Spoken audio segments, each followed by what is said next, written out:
with injuries at running back or having to put up with plenty of disappointing seasons from guys we drafted in the middle rounds. Murray wasn't particularly efficient in Sunday's road win over Denver, but he handled 78% of Baltimore's running back carries and all 3 of the team's attempts inside the red zone, excluding one that went to Lamar Jackson.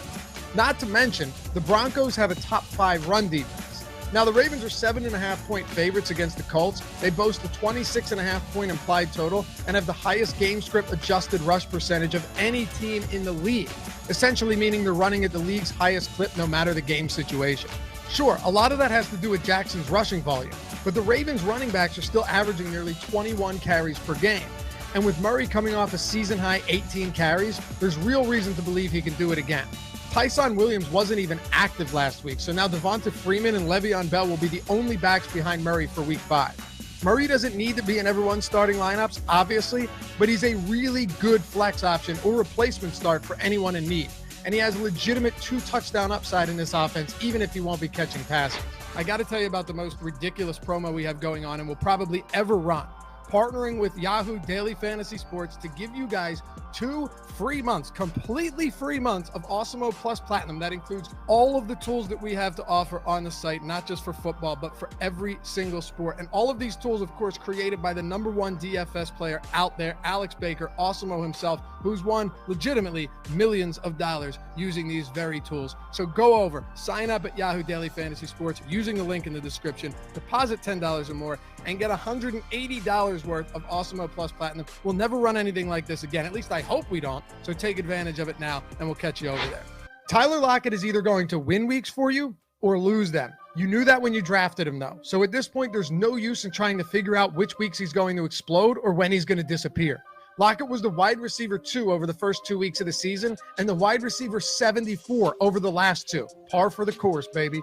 Last year, 37% of Lockett's total yards, 38% of his receptions, and an insane 80% of his touchdowns came in only 3 games. In the other 13 weeks, he was the wide receiver 50 or worse 7 times and finished outside the top 20 at his position all but twice. So yeah, there's no point in guessing when those eruption games are coming from Lockett. And Week 5's matchup against the stingy Rams secondary might not look particularly appealing either. But this game boasts a 54.5-point total, and the Seahawks have a top 10 implied total on the week. So despite his inconsistencies, if you drafted Lockett, you have to keep starting him through the bad weeks. He still has a 23% target share and 38% of Seattle's air yards. Moreover, the Seahawks are playing at the league's 6th fastest pace, while on the other side, the Rams lead the league in pace in situation-neutral game scripts. So there should be fantasy points galore on Thursday night, and Lockett could be in the thick of it. You just have to keep starting him. I never thought I'd be listing Zack Moss as a must-start on a Bills offense that likes to throw the football and will have their work cut out for them against Mahomes and company. But holy shit, this Chiefs run defense is atrocious. Through 4 weeks, Kansas City is allowing, ready for this, a league worst 5.4 yards per carry and a league high 8 rushing touchdowns. Their grade on PFF and Football Outsiders is so far separated from the next worst team that it's hard to even comprehend.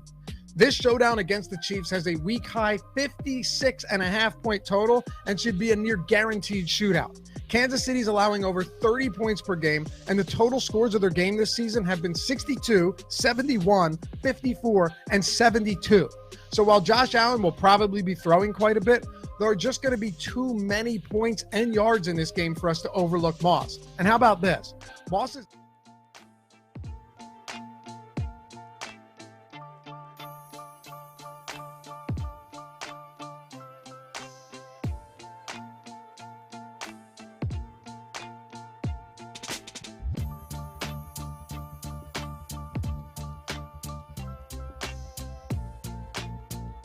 Good morning and welcome back into Week 5 edition of the Awesemo Fantasy Football Show on the Awesemo Fantasy Football channel. So we appreciate you rolling with us, myself, Nick Lepre, of course, Chris in the house producing, and you in the chat. A bunch of start sits already. We appreciate everybody coming from Nick's stream, as always, bringing the herd in here of the Lepre crew. So hit that thumbs up button if you haven't already, and please make sure that you're subscribed here to the Awesemo Fantasy Football channel. All right, brother, we've got a lot to look at here before this 1 o'clock Eastern kickoff.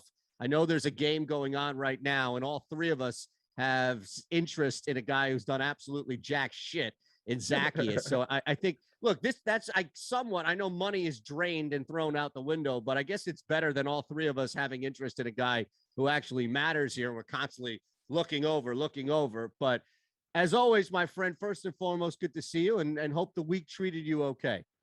Yeah, good to see you as well. This week has been pretty solid. Last night was a pretty solid fight that we all got to watch, but this game is absolutely terrible. I wish I didn't wake up at 9 in the morning to watch it, to be honest. 9. See, you slept in. A lot of people waking up like 6:30, 7 a.m. on the East Coast where we are, jacked up because it maybe messes with people's tailgates and just getting to other games earlier. So you played it well. That's a veteran move right there, sleeping in to the very last minute because you know this game's got more dog shit written over it than not. Smeared over it. Terrible. All right, brother. Let's start with a couple of injuries here.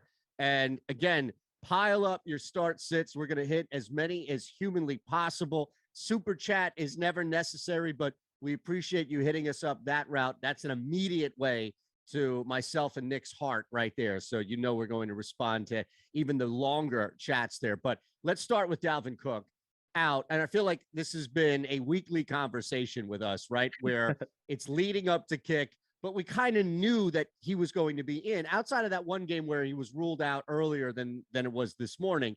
So when he's playing and when he's trending towards playing, the conversation has always been, hey, look, if you have him on your squad, you're going to roster him, you're going to play him. I know today was a little bit different because people were concerned about his workload, but from at least the Dalvin Cook being out standpoint, you know now you have to pivot if Cook's your guy. But Madison now becomes really interesting as well because the workload is definitely going to him, and it's not like, Nick, they're going to abandon the run entirely.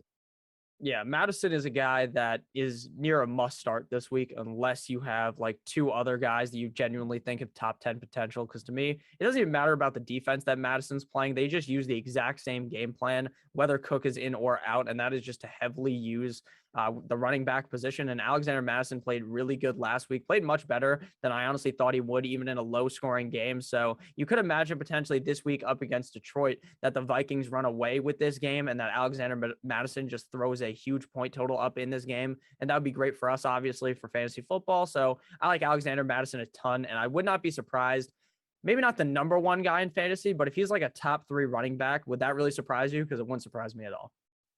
No, I don't think at all from the volume, right? I mean, we talk about just somebody's going to pick up, and it's not like they have a split backfield. It's not like there are 2 or 3 guys that are going to make up the workload once Cook's out. That's, I think, the beauty of having Madison on your bench is knowing that when, not even if, as we've seen, Dalvin Cook misses some time, you've got a guy. Like you've got, as you mentioned, one of the top backups. Top 3 now. I know this is all late this morning news information, but do you have him in your head or even on paper ranked that high, or is that kind of what you would expect to be his ceiling? But again, realistic ceiling, right? It's like anybody can say, oh, well, yeah, Kareem Hunt can be the top 3 back, or is something, somebody along that line. But realistically, do you look at that as a ceiling, or is he bumped up significantly in your rankings as well? Yeah, he would be bumped up significantly. I had Dalvin Cook as my running back number 3. And while I wouldn't slot him in necessarily as the running back number 3, he's a guy that should easily be ranked inside of the top 10. I would definitely prefer to play him over a guy like Saquon Barkley going up against that Cowboys defense, over Najee Harris. Now, I had Cordero Patterson ranked insanely high this week. He was my running back 10 because I felt like you just honestly can't get off the fire. He's just been on fire, and he played well this game as well. So I feel like that call wasn't necessarily wrong. He probably won't be a top 10 back, but he was still pretty solid. So I definitely prefer to play him. He's in the range of guys like Zeke against the Giants, Aaron Jones up against the Bengals, Alvin Kamara against Washington, kind of in that range. I'd be very comfortable with Alexander Madison. And I understand that may sound a little bit crazy because it does, obviously, right? Alexander Madison isn't this huge name, but at the end of the day, the name doesn't matter. What matters is the fantasy points, and Alexander Madison is a guy that could put up the fantasy points to completely win you your week. Now, I think Derrick Henry is immovable at the top spot up against the Jags defense. He always goes off against them, but wouldn't surprise me if he was the number 2 guy, to be honest. Let me throw a name out here, and it's not a start sit yet on the chat by any means. And if somebody does have this predicament, then again, maybe you're not even looking at it as a choice. But based on your rankings, you mentioned a couple of guys right there at the top where you would put Madison. If you had a choice of Barkley, Saquon Barkley, or Madison this week in one slot for your season-long squad, who would you go with? I would go with Madison, but there's no way you could feasibly talk yourself into that, probably, right? When you have to actually make the decision. That's why I asked it real quick, because I don't think the average person, and it's no knock on people, but it's just like, oh, yeah, Saquon Barkley and Madison normally when you look at the two, especially in a backup capacity. But I think it speaks to how you look at the value of Madison jumping up to where now you would approach it. But you're right. Like, no sane person would even ask that question, right?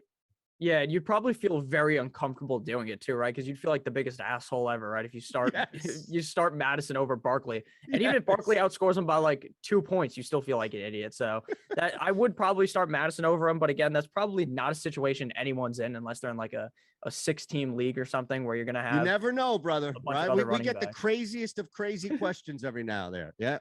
Now this is the definitely. breaks call. I'm sorry. You never know. You never know. Yeah. I just try and preempt craziness. You handle craziness exceptionally well. So if it's me or the chat, you deflect it or absorb it, whatever it may be.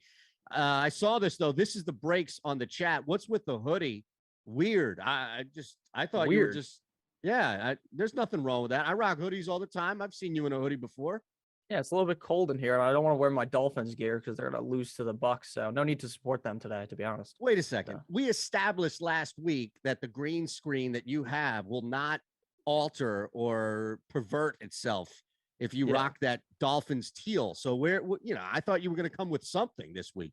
No, you promised us. Maybe when we don't play the Bucks, we actually have a chance to win the game. Yeah, I'll put something. I mean, this also I thought wouldn't work on the green screen, and it does because it's like this color of blue. Yeah, that looks fine. Absolutely. Look, I mean, I'm living up to my end of the bargain here, and I'm running with a color that is green, Eagles green behind the screen. But for whatever reason, it's not picking up. I don't know. Maybe we get to like 100 likes or 500 likes, whatever number is that you like. We can have you come in like full Dolphins bodysuit or something. Yeah, maybe next week I'll go full on bodysuit. I think we have a better matchup next week. So, and Tua should be back. So maybe I'll actually be excited to watch the game. There you go. Now we have to talk about at least one of your guys, and we'll do that in a second. But the big thing, of course, is Dalvin Cook is out. So looking at Alexander Madison clearly as the option. And I think it may just be a natural jump. Say, oh, okay, he's on the bench. Let's move him up there. But just to see where Nick and to you, just to see where you have Madison ranked was definitely important for people to kind of understand. And again, maybe people don't look at his value jumping up that much, but it clearly did, which is important to get out as opposed to just like, oh, Cook's hurt, forget it, move on. That's all. Yeah, I think honestly last week I was a little too low on Madison, so maybe this is just too strong of an adjustment. But I mean, I don't see any backup run. Like Chuba Hubbard to me is nowhere near in the same value realm as a guy like Alexander Madison on the week.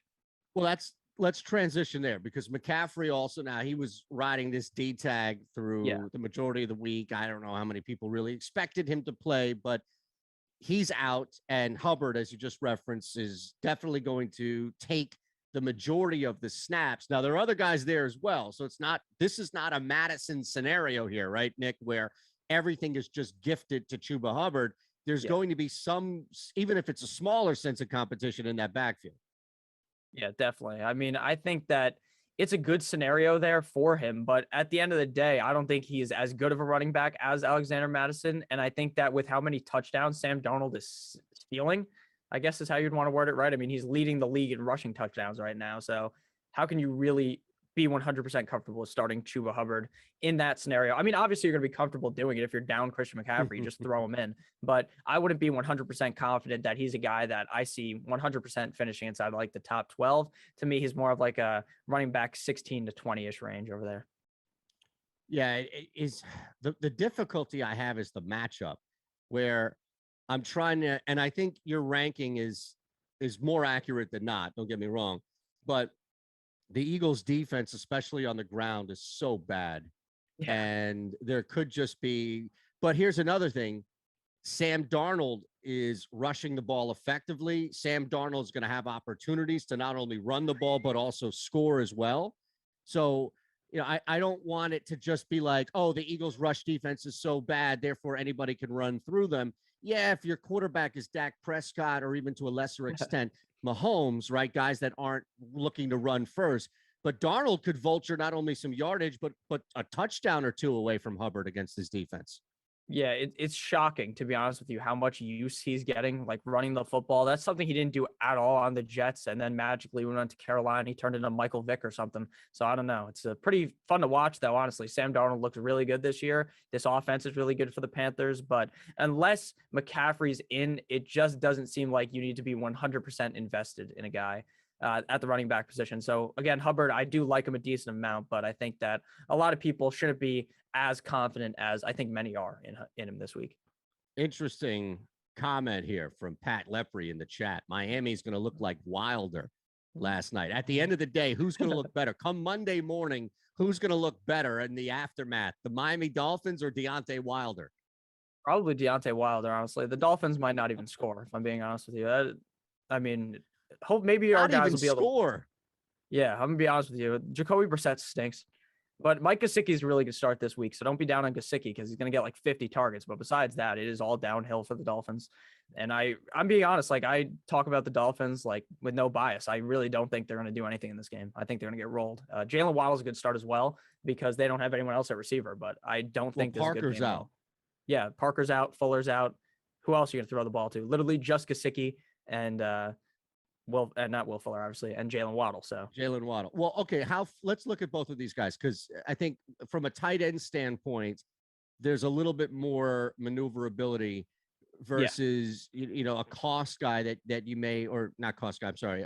In looking at your bench, maybe not having somebody like Waddle or looking at a deeper options, I guess, with the wide receiver position. So just the tight end spot, where do you have him ranked as any adjustment now that knowing Devontae Parker's out, Fuller's out as well? And look, you do have to factor in that it's a backup quarterback. I know Brissett's a little better than your average backup, but he's still a backup, especially compared to Tua. Yeah, he is pretty, like, I wouldn't say he's bad, but he's not good, in my opinion. But he does like to throw the ball to Gesicki. Gesicki's my tight end 6 on the week. The guys I've ranked ahead of him are Kelsey, Waller, Hockenson, Knox, and then Kyle Pitts, who's playing right now. All right, that's not bad at all, by the way. So did that bump come as a result of Parker being absent, or is that pretty much where you've had him? That's where I've had him. I don't think I would have had the confidence to move him over Pitts. Now, maybe I could have moved Pitts up one spot and then moved down Knox like below Gesicki, but I don't feel super in a way where I think that Gesicki is going to 100% outscore Knox because of how well Knox has been playing. This Bills offense should be in a really high scoring game against the Chiefs. So I'm pretty confident in Knox. I like Gesicki a lot though. Like I was saying, like he might be the number 1 target on the team when the game is over. Like he might have the most targets on the whole team. So you should be very confident in Gesicki. But when Tua gets back, I think we need to like pump the brakes completely because I'm not too sure that same target share is going to be occurring without Jacoby under center. Not a bad day for Pitts in full PPR leagues by all means with he 76 just caught a bomb yards, right? Yeah, he just caught a huge pass. Well. Was that 40 yards, that bomb he caught about? Yeah. 39, sorry, it looks like. I fucking just talked all over you right there. I walked you there. I apologize. No. Here's the thing. You're right in this regard because I wasn't updated yet. So when I saw it, it was pre-bomb. And you talked to, so I was looking at it like, oh, okay, nothing had happened to that extent. But no, you're right. That bomb put him over 100 now. He's at $115, the touchdown, 8 grabs. My goodness. Yeah, this is a huge game. I mean, to be honest with you guys, if you guys had Kyle Pitts and he did not perform in this game, then he would have been done for, in my opinion. Like without Calvin Ridley, without Russell Gage, who else is there? This Zacchaeus guy that we all are in favor of. He absolutely stinks. So what were we thinking? Now, you rostered him, right? Chris and I have bets surrounding him. I wish we could just fire everything, including him, into the sun at this point. Yeah, no, this guy, it's not even that he stinks. Actually, it is that he stinks because he had like 3 targets stinks. And he caught 1. He just, honestly, if he was catching the ball more, maybe he'd get the ball.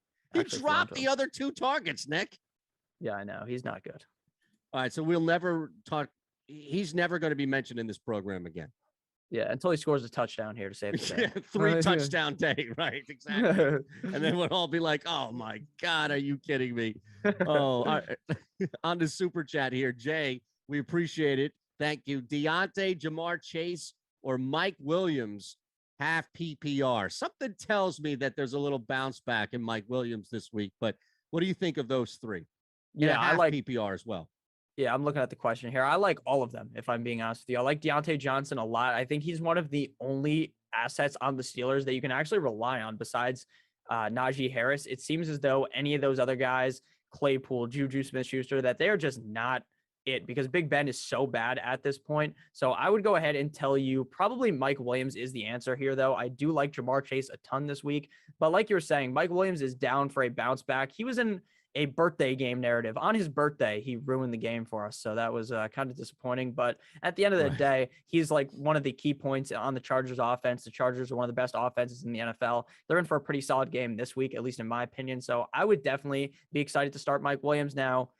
Over those guys, I'm definitely would lean with him. But I think it's close between all of them, if I'm being honest with you, because they're all guys that I could see finishing top 12 on the week, especially if the Packers versus Bengals game, if the Bengals are able to catch up, then that could be a very high scoring game on the week. The one that I'm interested in away from the other two, and you talked about it with just how bad the quarterback situation, really the offensive line, Roethlisberger, everybody, poor Najee Harris by all means, but Deonte Johnson, where do you have him just as far as in your rankings and looking at this weekend? Because I think when you start to pit him against a couple of other people, especially Mike Williams, there's a gap, there's some distance there. But I also don't think that Deonte Johnson has fallen off the face of the earth because he's clearly the most talented guy, at least pass catcher on that team. But I also go around and around and around, which is the Steelers are the worst offense or one of the worst offenses to count on. They happen to be going up against a pretty damn good defense. All of these things would say stay as far away as you possibly can from anybody on that team. But I'm just curious where you have Deonte Johnson kind of in an overall setting. Yeah, I got Deonte Johnson right now as wide receiver number 17. I have him and Mike Williams basically ranked back to back. In my rankings, I have Deonte Johnson ranked one spot ahead of Mike Williams. But if I'm being honest with you, gun to the head type of scenario here, I probably would lean Mike Williams. So I'm gonna move him over him, but they're very, very close in my mind. The Broncos defense is pretty good. But again, Big Ben seems like he can only throw the ball to guys named Najee Harris or to Deonte Johnson. Like every time it went to Juju a bunch last week and it was nowhere near him. But when it goes to Deonte Johnson, it's magically right on the money. So I do like Deonte Johnson. I got him as my wide receiver 18. I have him ranked ahead of guys like AJ Brown, Adam Thielen, Hollywood Brown, Jamar Chase, Robert Woods, kind of in that range. So I do like Deonte Johnson a decent amount, but I would lean Mike Williams over him. And I think that is going to be a very tough scene to be in there for Mike Williams, because I would be shocked if he had a bad game. Again, I just don't think it's going to happen. Couple of interesting start sits on the chat. We do want to get back to what's going on in San Francisco. Jimmy Garoppolo, George Kittle, both out. So we'll mix in some injuries as well. But Brackenridge on the chat, Mixon, who is playing through injury, or Tony Pollard, who we know no matter what's going on with Zeke, who's also playing through injury, gets a ton of looks. So it's not like Pollard is contingent on what's going on with Zeke. That I thought was pretty interesting, mainly because of the injury factor to both Mixon and the guy in front of Pollard. Yeah, the issue here is I don't feel comfortable in the slightest playing what's his name? Playing Joe Mixon, but I don't think that I could sit Joe Mixon for Tony Pollard, because I don't think that Pollard really is all that involved in this offense, in my opinion. Well, he is involved, obviously, but I don't think he's going to like outsnap Zeke or something if Zeke is just slightly banged up, right? If it was coming out that Zeke like wasn't practicing all week, or that this was like some type of serious injury, then of course I want to play Tony Pollard, because it's very similar to Alexander Madison, where Tony Pollard is genuinely a really talented running back. He's just stuck behind one of the better backs in the NFL. I do believe, though, that I would start Pollard, even though, because I actually think that this is going to be just a gruesome timeshare between him, Chris Evans, as well as with the Samaje Perine for Mixon. I don't want to do it, but I'm definitely going to be sitting Mixon. I'm playing Pollard, even though I don't want to, but I'm going to have to. Is there any reluctance with Pollard, or is it simply everything that has been built up on the side of the reluctance with Mixon? You understand what I'm saying? Like, is this all just about a fade Mixon in your gut, and Pollard just happens to be the guy in this question? Or are you actually excited a little bit more about Pollard and that's shifting you that way? Yeah, it's not that I'm excited about Pollard. It's that I have no interest at all in Excited might not starting, be the best word. Sorry. starting Joe Mixon. Like, I just don't Okay. think that you realistically can. Like this is going to be so bad. Like, and this is also a game that they're not going to be able to just pound the ball. And right up against the Packers, you're going to be having to throw the ball a lot. So it's also a negative game script for him as a guy who doesn't catch a bunch of passes every single game. So I would tell you that I would go with Pollard again. I'm not 100% confident in Pollard, like singing the praises of him, but he's definitely a better start than Mixon. Tight end question. Ty Sanchez, Dallas Goedert, or Hunter Henry? Oof. We It was Goddard were or talking Henry, about right? that just as you popped in pre-show, Chris and I, about Zach Ertz and just how much he's been playing and really the goal line / scoring looks that he's gotten over Dallas Goedert. Goddard is still pretty damn good talent, but I just my point in this is that Henry, I think both of these guys are kind of dealing with target shares, if that makes sense, with a guy at the other position, same position. Sorry, another guy at the same position. Jeez. Yeah, no, I agree. They're definitely both in kind of bad scenarios. It seems like Ertz is just going to continue to be out there a bunch, but I would definitely lean with Goddard, in my opinion. It just seems like Jalen Hurts really likes to use the tight end position. And I think that if this game is kind of a more back and forth game for the Eagles, if the Eagles offense shows up pretty big today, which would be the assumption, they kind of show up every single time they play. So I think that I would go with Goddard, but Hunter Henry is kind of one of those tight ends where, like you said, it's also just a complete and utter share. I think that Janu Smith right now is out snapping Hunter Henry, but Hunter Henry is out targeting him, which makes things even more fucking confusing every single time you go to try to put one of them in your lineup. I would bet that Hunter Henry has the better odds to score out of the two, but my biggest issue with this Patriots game is Bill Belichick's not the kind of guy to go full foot on the gas, right? He's kind of the guy that he wants to coast through the game, right? He doesn't want Mac Jones to just uncork 7,000 passes in the game. Whereas maybe if you're the Bills, like last week, who just destroyed the Texans, maybe that's not what Bill Belichick's looking to do. Maybe he's looking to run the ball more, which is why I'm very high on Damien Harris this week. So again, I'm not ultra low on Hunter Henry, but I definitely want to go with Goddard, even though that was like way too long of an explanation for probably a simple question. People come here for your explanations, man. Definitely not for mine. So if there's one of us that's going to be talking long, it probably should be you over me. We do have a Zacchaeus update, thanks to Chris. He's now at 2 grabs for 20 yards. That's going to do it for him, as the Jets are up by 10 now, or the Jets are down by 10 with the ball back. And if they don't get a first down, even, the Falcons are going to run this thing out. So we're screwed. Zacchaeus has screwed us again, man. Unbelievable. Yeah, again, as if we've ever talked about this guy before. Never again. One and done for him, by all means.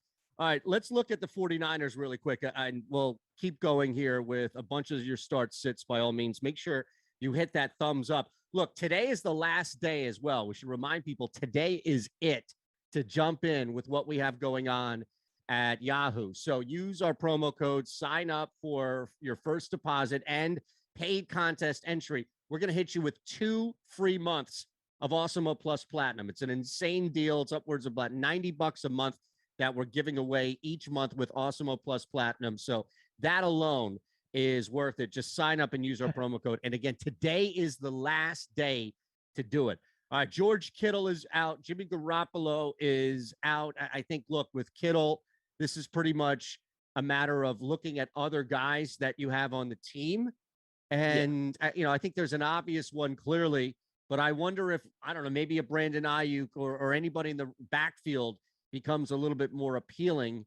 Also knowing that it's Trey Lance out there as well, which I think actually, to be honest with you, helps this 49ers offense more than Garoppolo in there.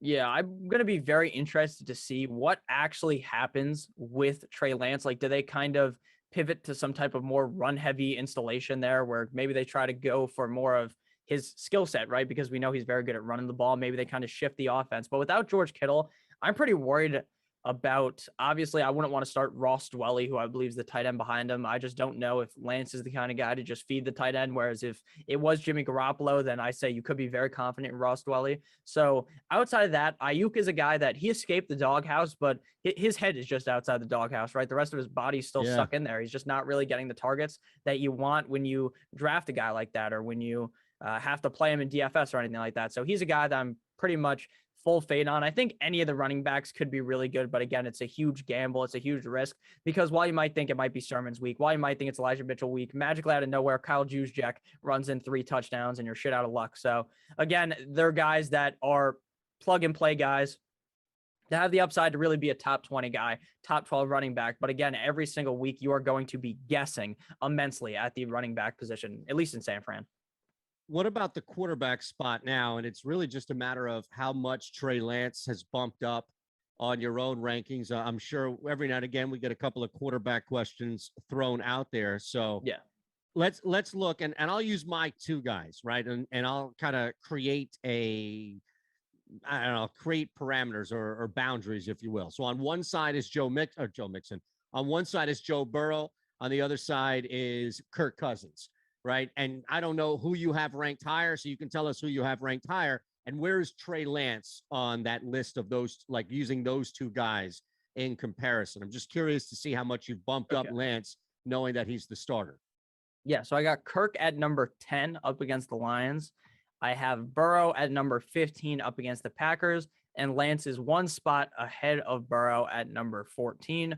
Guys ahead of Trey Lance are Darnold, Herbert, and Hurts, like kind of crunching in with Kirk Cousins, obviously at the top. So it's Kirk Cousins, then Hurts, Herbert, Darnold, Lance, Burrow. So again, those guys are kind of all interchangeable in a way. I'm not like super heavily on Kirk Cousins, but again, up against the Lions, I feel as though you can't really miss a matchup on that, right? No matter how bad the quarterback is, no matter how bad Kirk and this Vikings offense looked last week as a whole, you just have to expect they bounce back up against the Lions defense. That is just plain out terrible. So I expect Kirk to have a good game. And I do like Lance a lot. The biggest risk, though, is that maybe that since he's playing the full game, maybe that like just random 100-yard throws that he throws to Deebo Samuel just doesn't work all the time, right? And maybe he only throws for 150 yards or something, and then you're really relying on the rushing. But at the same time, the rushing is worth so much of fantasy football that ranking him out anywhere outside of like the top 14 to me is kind of crazy. All right, let's look back here. Earlier questions. Brandon Cooks or Claypool in the chat? Brandon Cooks or Claypool. I'm going with Cooks. I honestly, like I said, I don't trust a single player on the Steelers not named Najee Harris or Deonte Johnson. Yeah. Cooks is in a tough matchup up against the Patriots. Davis Mills, the guy with the giraffe neck, he stinks. But at the end of the day, I think that Brandon Cooks is still the number 1 guy there. The number 1 guy has value regardless of who the quarterback is. And unless things were to go awful there, right? Unless this game goes really, really bad, as if it even worse potentially than last week, I don't think there's a way that Brandon Cooks really is that bad. Like, obviously he's not far from an ideal start, but he's also someone that I'm not sad that I would have to start. Definitely wasn't ready for giraffe neck as I was taking a swig of coffee, man. You almost ruined everything in front of me here with that one. All right, let's look at this one. Joe Mixon or Connor in a PPR? Joe Mixon or Connor? I'm going Connor. Is Edmonds playing? Is playing. Yeah. Edmonds is playing. Okay. Yeah, even so. Playing, but he's been playing, he's been dealing with that injury. Yeah, even so, you have to play him, in my opinion. I think that because Mixon is just so, he's just a guy that I don't want to start. And because I say that, I don't want to start him, right? Somehow he's going to have the lion's share of carries and stuff this week, but I just don't really see it entirely in this game. So my lean would be to go with the other guy, basically every single time against Mixon. Yeah, that's fine, especially because as you laid out, and I wanted to bring back Connor just because he's another interesting scenario here with Edmonds playing through injury. What about A.J. Brown? He's back. I mean, look at just the narrative of this game, right? The Titans humiliated last week. They lose to the Jets, down Brown, Jones, and Bud Dupree, some guys on defense, but at least A.J. Brown is back. Yes, Derrick Henry is probably going to have a huge game, but come on, it's the Jags are dealing with their own misery and nonsense with Urban Meyer. Like, it's hard for me to think the Titans don't walk in here. I know it's only a short 4-point line, Nick, but it's hard for me to think that the Titans don't walk in and blow the shit out of the Jaguars. Yeah. So A.J. Brown, I think, would be a pretty decent part of that, right? Yeah, I think he's a solid start on the week, but I'm not 100% sold in on how pass heavy this game is going to be, even if AJ Brown being in. Obviously, last week they struggled immensely up against the Jets, but I think that the issue is not necessarily that AJ Brown's a bad player, that I believe that Derrick Henry is just going to run heavy game plan, and that could heavily impact the kind of total for AJ Brown on the game, but I am pretty confident in him. He's ranked as my receiver, I think 20, somewhere in that range, like not super low, not super high though on the week, whereas normally he would be. Oh, okay, we're good. So yeah, wide receiver 19 for me up against the Jags. Wow. Gainwell or Latavius Murray? This is interesting here. Two guys that are clearly in backup capacity to an extent, but also getting looks, and Gainwell definitely involved in the red zone / just 2-minute drill, if you will. He also lost CMC and David Montgomery. So that's why we're in this situation in the first place. Yeah, I'm going Latavius. I think Latavius is in a solid enough scenario. Now, again, this also seems like a situation like the 49ers where I'm going to talk about Latavius right now, and then out of nowhere, Tyson Williams rushes for 200 yards in this game, right? That seems like the kind of scenario that we're stuck in. But at the end of the day, I'm going to just go ahead and go with my gut there and tell you to go with Latavius Murray. I just feel as though being the running back, the lead running back, presumably on one of the most run-heavy teams in the NFL, just has a lot of value. So just in terms of thinking that way, I'm going to go ahead and tell you to start him. And I'm pretty comfortable playing him this week. Yeah, that works. I think when you approach it from Murray's standpoint more so. All right, Boyd or Jacoby, Ryan T or Sam D. That's Crack-A-Man from the Super Chat. So let's get in here with Boyd or Jacoby Myers first. Okay, Boyd or Jacoby Myers. I would probably go with Jacoby Myers. I think that Boyd is kind of in a worse situation now with Higgins and with Jamar Chase both healthy at the exact same time. I think that Jacoby Myers is in for a bunch of targets up against the Texans. Now, again, do I think that they really run up the score? Potentially not. But at the end of the day, my lean would still be to play Mr. Jacoby Myers. I do believe he's going to be seeing a ton of targets. What about Ryan Tannehill or Sam Darnold? That's the other one here with this. And again, it goes back to Tannehill, kind of what's expected in this game. And we talked about Sam Darnold in the beginning, especially his ability to run the football this year against the defense that is basically begging you to run the football. Yeah, I would probably go ahead and play Sam Darnold. I think that Tannehill is a fine start realistically, but I think that they're going to be throwing the ball a lot more in Carolina, and that's going to be able to help the amount of upside that a guy like Sam Darnold has every single game. So I think Sam Darnold would be one of my favorite starts on the week at the quarterback position, and definitely over Ryan Tannehill, where, again, I feel like they're going to be running the ball a lot. Is Tannehill just not a good play in general? And again, I mean, if you're stuck with Tannehill or a backup, that's one thing.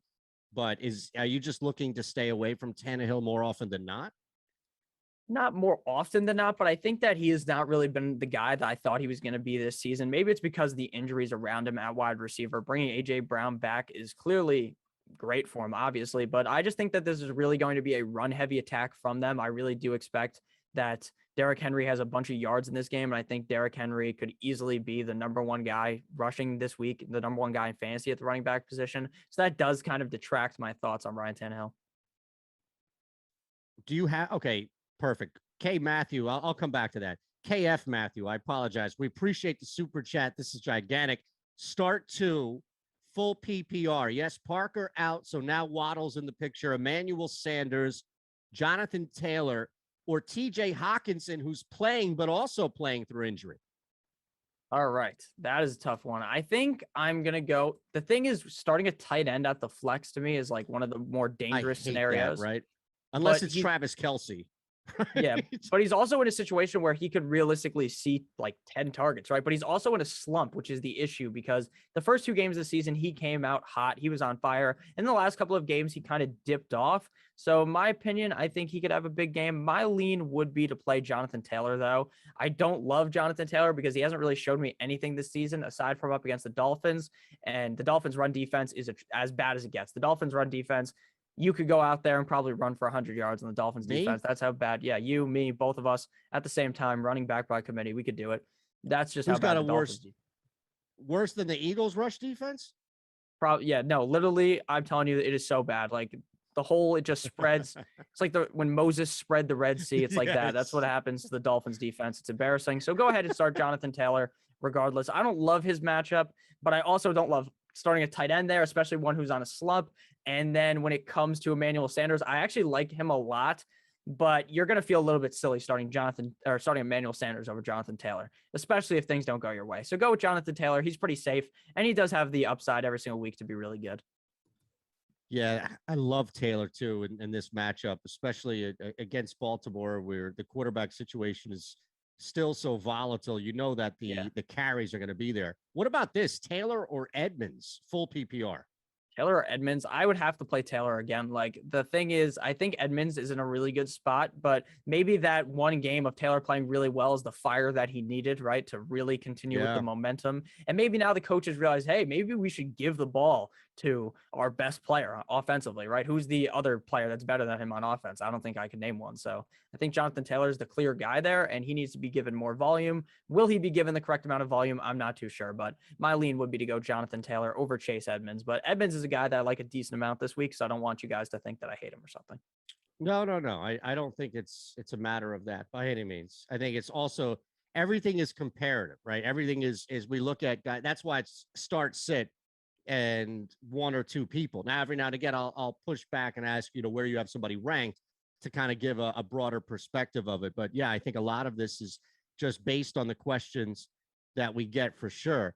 So again, appreciate the super chats by all means. Let's go back up earlier questions here. Myers, Jacoby Myers, or Kenny Gallaudet today? And we know a couple of guys banged up for the Giants. Also, Jacoby Myers has been the guy, at least number one guy. But then it goes back to your point about New England, which I totally agree with the game plan today. Yeah, the funniest thing is when you say by all means, I don't know if my girlfriend's watching this. She says that all the time, and it makes me laugh. I don't know why that's so funny to me. But Kenny Gallaudet is a guy that I am not ultra in love with this week. He was part of the question, right? It was Gallaudet versus Myers. Yeah, it's Gallaudet, right, or Myers. I just don't want to just go off on a tangent about fucking Kenny Gallaudet if he's not even part of the question. But with that said, like, who else are they going to throw the ball to, right? They have Darius Slayton out, Sterling Shepard out. They have Kadarius Toney. They have a guy that doesn't know how to catch the football, and Evan Ingram. Now, I'm starting Evan Ingram in every single one of my DFS lineups, so I hope that Evan Ingram magically grows a pair of hands and plays good today. Will that happen, though? Probably not for me. But at the end of the day, I would go with Jacoby Myers again. I do believe he's the clear number one guy there in New England. He has yet to score a touchdown. I'm pretty sure that the only receiver who has scored on that team thus far this season is Kendrick Bourne. And the tight ends are scoring and the running backs are scoring. But, you know, why would your best receiver score? I guess that doesn't make sense to Bill Belichick. But at the end of the day, I think Jacoby Myers should have a huge week. And I'm not looking away from him at all. I am very confident in him this week, and I want to get him on a lot of my teams. So I'm very excited about him this week. Gallaudet or Myers at the end? I'm sorry. Myers, very heavily over Gallaudet. Yeah, I just feel like Myers in general, right, in that game, even if it's like a 20-3 type football game or 17-3 type football game, yeah, he's the guy. Like it's not, I don't even, and this kind of pivots really quick to Harris, but I don't know. I mean, I don't know how much I trust their ability to run the football right now, considering what they're dealing with and the line that they're going, not to say that Houston is lights out, but it would seem much easier for New England to move the ball in the air than it would on the ground this week. Yeah, I think so too. But there's also the chance that they just are really jamming the ball, right? Regardless of how easy it is to do, right? Even without the offensive line, with all of those injuries, how good is the Texans defense? Like, can the Texans defense really break through, even if it is this worst version of the Patriots offensive line? I love Damien Harris this week. Obviously, I would be much more excited, though, if there was obviously the real offensive line there and there wasn't so many injuries. But at the end of the day, I think you could still be fine with Damien Harris. But if it was Damien Harris versus Myers for a guy you had to play in your flex, I would definitely 100% be with Myers every single time. All right, we mentioned Madison a bunch here, but what about Williams now in Chicago? So I'm going to break this into two questions here. Actually, let's look at this. Damien Williams or Gibson, full PPR. Now we get to talk about both of these guys. And it's bad when you offer up. Like, it's one thing if the team offers up injury news, like, hey, this guy's been dealing with a bruised thigh or whatever it may be, sternum. And you're kind of like, all right, is that gamesmanship? What's happening here with McCaffrey and all that? But when Antonio Gibson is the one offering up news about playing through these bruised shins, it's kind of a concern, right? And then on the other side, you have Damien Williams, who's taking over from Montgomery, where we expect him to have a ton of looks and carries. But yeah, that's the question, at least on here. Damien Williams or Gibson, full PPR. I'm playing Gibson, but man, let me tell you, this situation in Washington is so confusing. And I think I've said this every single live stream. Besides probably week number 1, where I was very confident in Madison, it has been not in Madison, I mean in Gibson, but it's been such a rocky road there with Antonio Gibson, right? Because there's games where they like in the offseason, they're talking about how this guy's Christian McCaffrey, blah, blah, blah. He could see the receptions. He could do all this. And then where is it? It is non-existent because J.D. McKissic is so involved. And then you flash forward to the next week and McKissic is irrelevant in the offense. And then the next week, then McKissic is stealing touchdowns, right? You just really have no idea what is happening. So the safer play realistically is Damien Williams. But when Antonio Gibson is on, he is genuinely has the potential to be a top 5 guy, whereas I'm not sure Damien Williams has that upside. But my lean would be based upon my rankings. I think that I have Damien Williams ranked behind Antonio Gibson, but it is starting to get very dicey. I have them back to back. Antonio Gibson 16, Williams 17. And if I'm being honest with you, I think I'd feel much more comfortable playing Damien Williams. And that may sound, if you asked me at the beginning of the season, that would sound fucking insane, right? But where we're sitting right now, it seems like that's the right move. No, I don't think it's as crazy. Yeah, I guess it would be, to your point. Okay. By all means, I think you're right, though, looking back to where we were to where we are now. All right, Madison again in the conversation here. This is Jacob on the chat. Najee Harris, who is one of 2 that you've mentioned, are playable for Pittsburgh. Yeah. Najee Harris or Madison today? Najee Harris or Madison. I'm going Najee Harris because I don't think Madison can get 15 targets in a game, right? There's a way that Najee Harris gets 15 targets in a game because I don't understand what the play calling is there because it's like 4th down, it's 4th and 5 or 4th and 3, whatever it was, to try to get the first down, to try to move into position to win the game. And they call a dump off. They call like a check down to Najee Harris that it's not going to work. But that doesn't matter because that's the game plan all game long, is to get the ball to Najee Harris. So it is close, though. It is close. I do think that Alexander Madison has just as much upside as Najee Harris, but I would go with Najee Harris. Wow. It's kind of like the scenario that I brought up earlier with like Saquon Barkley, where you're just going to feel like an asshole if you sit Saquon Barkley for Alexander Madison, but you almost have to. That's a very similar scenario here with Najee and Madison. There's just so much bad around one player, right? Like, he's so good. Harris is going to be a baller in this league, right? Yeah. But God, the offensive line is dog shit. The quarterback is worse. At times can't hit anybody. Now, to be fair, looks at him a lot. The defense is okay, but they're going up against a really good defense. Do you think it's more risk, or do you just think that he's the better player, therefore it makes sense? Yeah, I think that I don't know, to be honest with you. That's a kind of situation where it's very confusing. I think that he is the better player, though, probably would be the way I would answer that. Harris. Yeah, Harris is much better. Yeah, clearly. But that's what I mean. I'm sorry. I didn't. It came out wrong then if that's how you heard it. Not so much, Nick, who's the better player. I just mean in the case of Harris being the better player will give him the edge in a much worse scenario, right? Yeah, like all things equal. Is that what you look at? Like, okay, the scenarios kind of check each other. One's in a really good spot. One's in an awful spot. But man, Harris is so much better. That's how you get the advantage. Yeah, that's sorry. I definitely just heard completely what you were saying. No. Wrong. I could have said Chris can run the tape back. It's probably on me. So don't worry. Just blame me anyway. It's easier. Yeah, it was all his fault. What is this guy doing? Yeah, but in reality, you are definitely right. It is all about being the better player. And it's also about being just the key focal point in the offense where the guy is just going to be seeing so much work. Like normally running backs, you can't really project any running back to have the opportunity to get 20 targets in a game, right? You just cannot see that. Even Christian McCaffrey doesn't see that, but somehow this guy sees that. So it is entirely possible that you want to be very invested in that this week, and I'm going to play him, and I'm going to be very excited about him.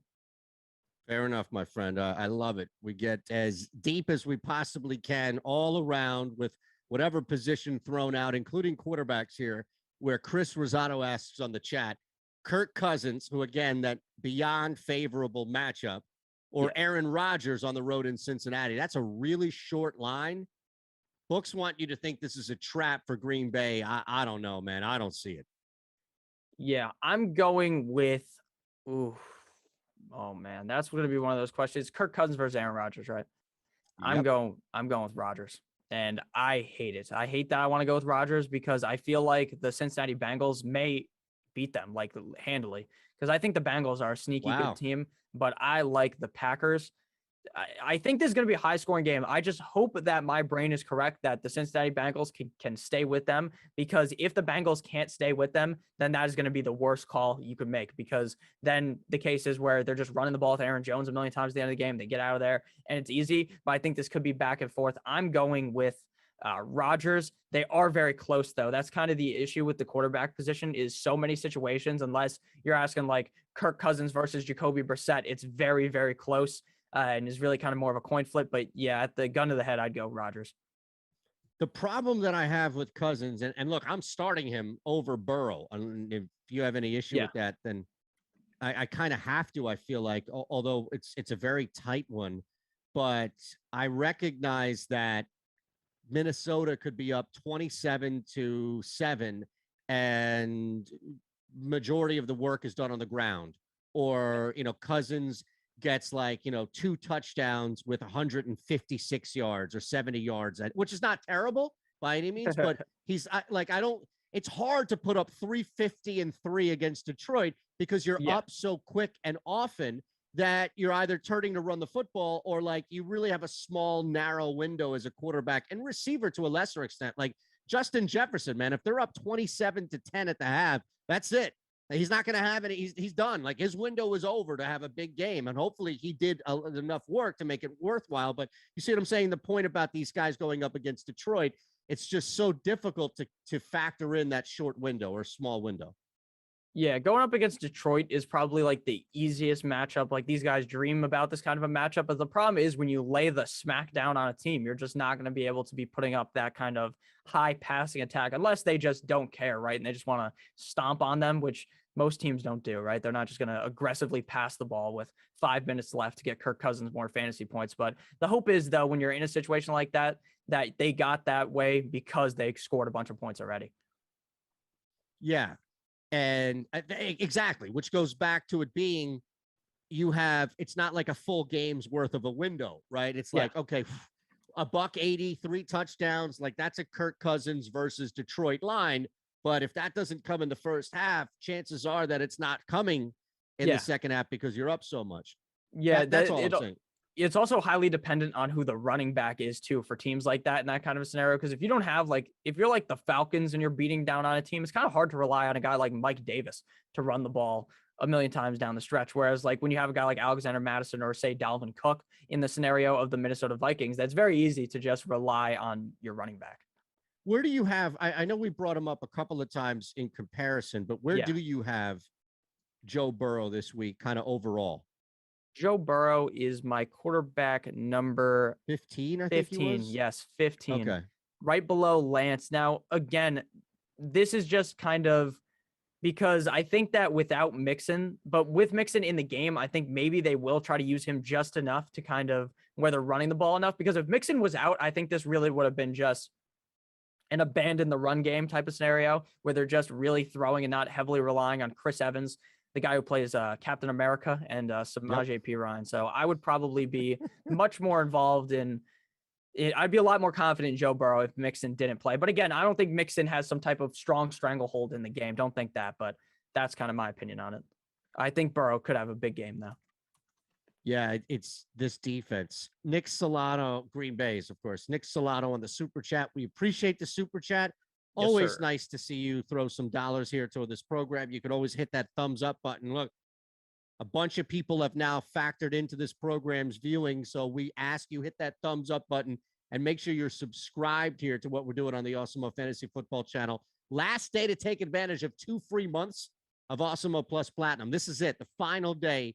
So make sure you jump in with our promo code Awesemo. You're also going to get $10 free site credit to mess around with on Yahoo. 2 different half PPR flex spots. All right, so let's take these in segments. Let's start with Damien Williams versus Keenan Allen. half PPR flex spot. Damien Williams versus Keenan Allen. I don't think you want to go away from Keenan Allen. I think you want to start Keenan Allen in this game, and I think you should be pretty excited to play Keenan Allen. I mean, he didn't have all that great of a game last week, right? But at the same time, do you really expect Austin Eckler? Maybe Eckler could score twice, right? But do you expect Donald Parham to score a touchdown? Do you expect Jared Cook to score a touchdown? Obviously not, right? So at the end of the day, I think you should be very confident in Keenan Allen. And I think that fading him based upon what happened last week is going to really cost you. So at the end of the day, he's not a guy that I'm looking to fade. So I would go ahead and play Keenan Allen. And I do like Damien Williams still, but not over Keenan Allen. Just a reminder here, it looks like coming down to a game time decision. So Mixon, yes, we brought him up in a bunch of different comparisons here. So hopefully you are fully versed, in the very least, how Nick feels about Joe Mixon. Cortland Sutton is in. Teddy Bridgewater is in. We know that. And we really talked about the other side of that, just how bad Pittsburgh is and people stretching to throw in Najee Harris or maybe even Deontay Washington. But that, look, Teddy Bridgewater is not your go-to option for a fantasy quarterback. I understand that.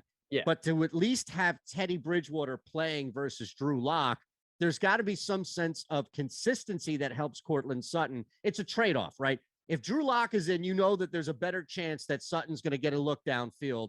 But if Bridgewater's in, you know there's a better chance that Sutton's going to be a heavily targeted guy with more attainable receptions as opposed to a couple of deep shots. Yeah, in my opinion, I think if Locke is in the game, you actually have way more upside in a guy like that, but you also have way more risk because Locke to me is one of those guys that's like a momentum-based quarterback, right? Where if he's hot at the beginning of the game, then he's going to likely stay on fire. He's going to have an excellent game. But if he cools off, then you're going to be in a game scenario where you hate that you had to have Cortland Sutton in your lineup because they're not able to do anything. So at the end of the day, I would definitely be pretty comfortable playing him in that scenario. Yeah, is there anybody? Well, I guess we didn't really have. That was more just like looking at it comparatively. Sorry, in general, there wasn't like a specific question here. But let's get back to some of these chats. Chennault or Mooney in a standard PPR? Chennault or Mooney? I would go with Chennault.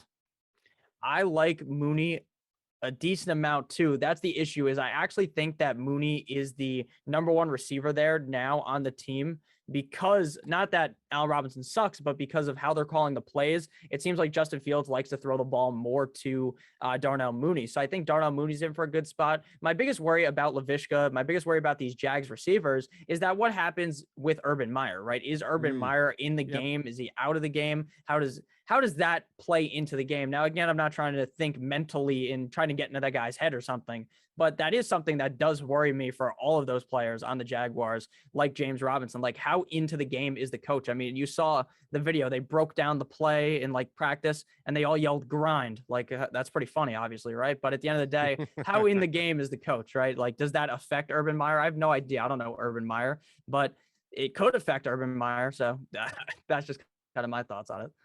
I think Urban Meyer and what's hanging over this team here is absolutely something to look at. You know, the one thing I'm interested in, and just because now this is from a DFS standpoint, but Alex on our site on Awesemo, we have James Robinson ranked pretty high as far as projected this week. And that might be the one guy who could, I'm not saying will be, Nick, but could be bulletproof to all the bullshit going around here. Like if James Robinson is getting consistent carries, it may be a little less a factor than, you know, trying to work in passing offense where Urban is trying to follow, you know, also deal with Shark being out. I don't know. It just seemed like Robinson could be the safest of any plays here for Jacksonville, maybe even including Lawrence in all this. Yeah, that definitely could be true. I mean, the thing is, Urban Meyer finally figured out like 2 weeks ago that he has James Robinson on the team. So that was even astonishing in its own. But yeah, I agree with you. If James Robinson, all he has to do is put his head down, get the ball and run forward. And if he's able to do that effectively, then he's going to be great every week. Especially against the Titans, I should say. The Titans defense is fucking terrible. Terrible. Full PPR, pick 2, Najee Harris. I love this. All right. 2 guys we have talked about extensively. One guy who is really not made, except for my initial question, about Barkley and Matt. See, it's not as crazy as you think, Andrew, unless you know Andrew 22, and he's one of yours from the Nick Lepre stream, and he is a crazy maniac like me. But the point being is that I'm not the only idiot or crazy or maniac or what have you out here looking at Barkley versus Madison. He throws in Najee Harris. So pick two in the full PPR. Who's the odd man out with Madison, Saquon, or Najee? Yeah, it's going to be Madison, but at the end of the day, I want to play Madison over both of them, but I don't know if I could reasonably bring myself to do that because it's always so hard to bench those kind of stud guys who are not even in a bad matchup. Neither of those players are in a game that you would realistically think are going to be terrible. So my personal lean would be to go with Najee, or would be to play Najee Harris and Saquon Barkley. But man, oh man, I would definitely think about starting Madison over Najee Harris. Or not over Najee Harris, over Saquon Barkley. Saquon too, yeah. Yeah. But at the end of the day, you're going to play the studs. Yeah, Marvin Jones, who, again, in Jacksonville, dealing with, at the very least, an opportunity to catch the football. Devonta Smith on the chat. Those two. Let's assume it's a full PPR. Yeah, Devonte Smith's interesting. He's a very interesting player every week. I'm not too sure what you think about him as an Eagles fan, but he seems like the kind of guy who at this point is really like boom or bust. I feel like he hasn't had a game that was right down the middle, right? We're like, oh, I started Devonte Smith. That was okay. Whereas don't be like, wow, I started Devonte Smith. I'm a genius. Or, oh, wow, I started Devonte Smith. I wish I didn't do that type of deal. So I'm an asshole, right? Yeah, I feel like an idiot. But then again, I still would be pretty confident in playing him. So I would play Devonte Smith in that scenario. Yeah, I think that's the best play here. And just looking at Smith as a whole, it's kind of difficult to get around how inconsistent or up and down he's been. But I do think that a lot of this is just learning an offense that's new to everybody. Hurts to Smith is something that Hurts wants to make happen, that Smith wants to make happen, that the coach wants to make happen. So this is not as far as like a lack of trying. And I think as the season goes on, you'll see consistent targets to him. The only thing I'd be concerned about with Smith is just touchdowns, right? Like he's not a guy that I think is going to dominate with touchdowns. The guy could have 1,000-yard season, an 1,100-yard season in 17 games with maybe 4 TDs. Yes, it's almost like Jacoby Myers. Jacoby Myers might finish the season with like 250 targets, and he might not even cross the end zone. Like he may not even score at all. It's the same thing with Jalen Waddle as well for the Dolphins. It's like the guy's getting targeted 4 feet away from the quarterback. Like I don't know why the head coach, like Brian Flores, isn't stepping in to like make Waddle actually run down the field, but it's just not how they're playing. So it's kind of tough. Yeah, it is. It's wild, right? When you look at that from a standpoint of not scoring. All right, let's look at this here. Zaire Clark, Chris Godwin, Mike Williams, Brandon Cooks. Should I sit any of them for Amari Cooper, who's playing, but also playing through an injury or possibly 2? Yeah, I'm playing Amari Cooper over not Mike Williams. Who was the other guy? Fuck. It was Mike Williams. Mike Williams, Chris Godwin, Brandon Cooks. Yeah, it was Brandon Cooks. I'm not playing. Are you sitting any of them for? Okay, so you're sitting Cooks for Cooper, right? 100%. 100%. You have to play Cooper. Even if he's banged up, you have to believe that this Cowboys offense is going to be able to put up points up against the team. So, or up against the Giants, not the Washington football team. So that would be my lean there. Got it. Okay. Sounds good. Seeing if there's anything else. Antonio Brown. How about Antonio Brown or Jacoby Myers? Antonio Brown or Jacoby Myers. Antonio Brown has far more upside. Jacoby Myers is definitely the safer bet. Depends how risky you are. I'm more of the riskier guy in fantasy football, so I'm willing to do something a little bit crazy and play a guy like that. So I'd be willing to take the risk, but most people would probably want to stick it safe with Jacoby Myers. Okay. Yeah, I think playing it safe would probably be the better angle to it. How about this one? Devonta Smith back in the mix here. Full point PPR. Pick one. Jamal Williams, Elijah Mitchell, or Devonta Smith? Oh, I would play Devonta Smith 100%. I don't think any of those other options even pale in comparison to him. I think Elijah Mitchell is very interesting because, again, like we were kind of talking about, at any point in the game, he could just go in there, score 2 touchdowns, or out of nowhere, Kyle Juszczyk can score 2 touchdowns, or Trey Lance there. Maybe he's the one who rushes in 2 touchdowns. So I don't think you can be very confident in playing any of those 49ers running backs. Really right now, outside of Trey Lance and Samuel, is there anybody else that you're looking to play here? Trey Lance. I like Trey Lance and I like Samuel, but besides that, yeah, there really is no one else to play there. I think that Ayuk is very interesting because he could be in the position to really have a successful game, but at the exact same time, he could also just get 4 targets, right? Or maybe they are really trying to run the ball aggressively, and that does kind of change things up. Chuba, Damien Williams, or Marvin Jones? Standard PPR. I would go with I'd go with Chuba. Nope, that's a lie. I'm going with Damien Williams. I like Damien Williams a ton. Yeah. I think Chuba Hubbard's in a solid spot, but again, I think Damien Williams is a better running back than him at the end of the day. So this goes back to what we were talking about with the second tight end at the flex spot. And I mentioned in jest more so than not, but look, somebody's going to have this scenario, I'm sure, where you have Travis Kelce at the tight end spot, and now he becomes flexible, no pun intended, to move around. Dylan on the chat asks, and I do not think this is the guy to do it with, but I do wonder at what point can you get away with this, because it's really about Kelce. Full PPR, should he put Kelce at the flex and Bengals tight end, right? Uzoma there at the tight end spot?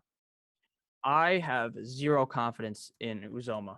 He had a good game last week, but I don't think that's very reliable, especially with T. Higgins returning from injury. So I don't think that that's a play that I would be willing to do at all. I do like Kelce, obviously. You want Kelce in your lineup, but Uzoma's a guy that I think a lot of people are going to be very high on this week, and I think a lot of people are going to be pretty wrong on that, in my opinion.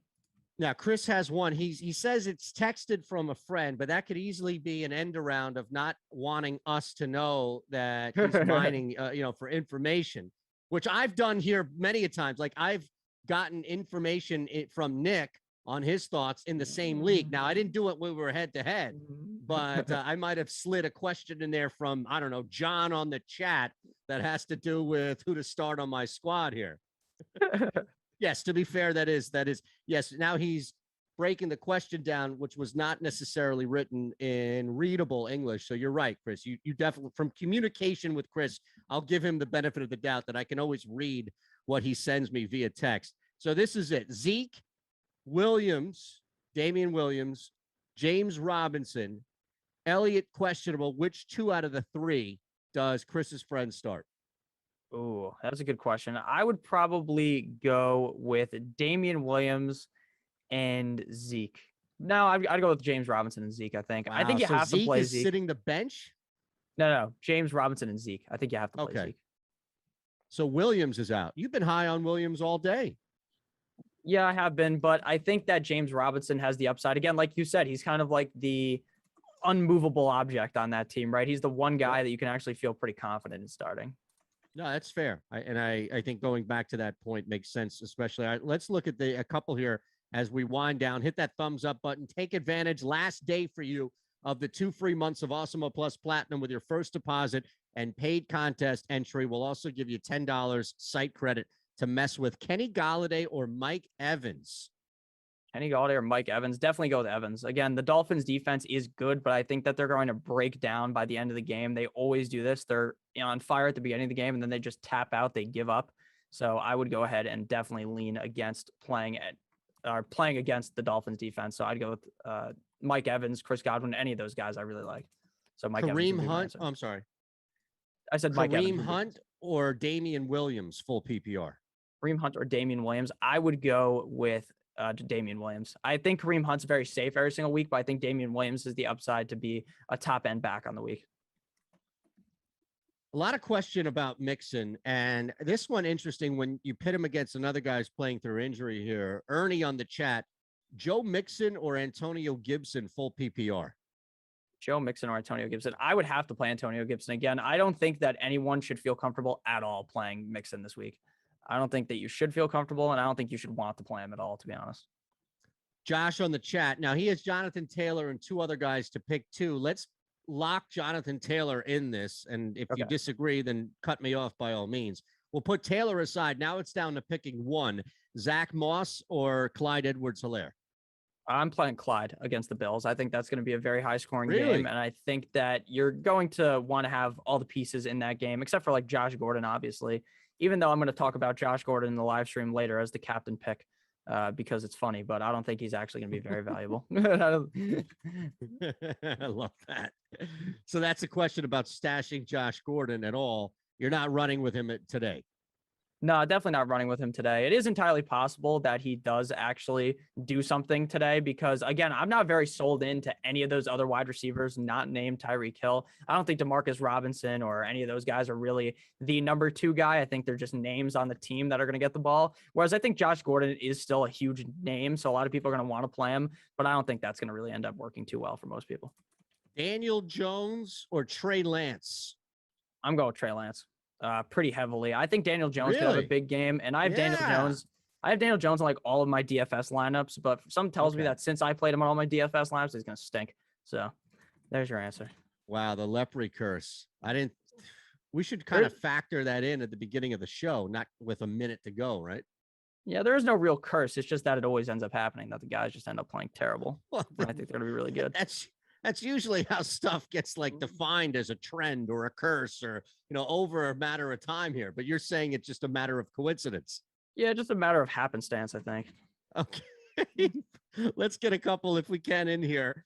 Real quick, which 2 should Nick start on the chat? Brandon Cooks, Mike Evans, or Chris Godwin? Who's the odd man out? Brandon Cooks is the odd man out. So both guys in Tampa there. Yeah.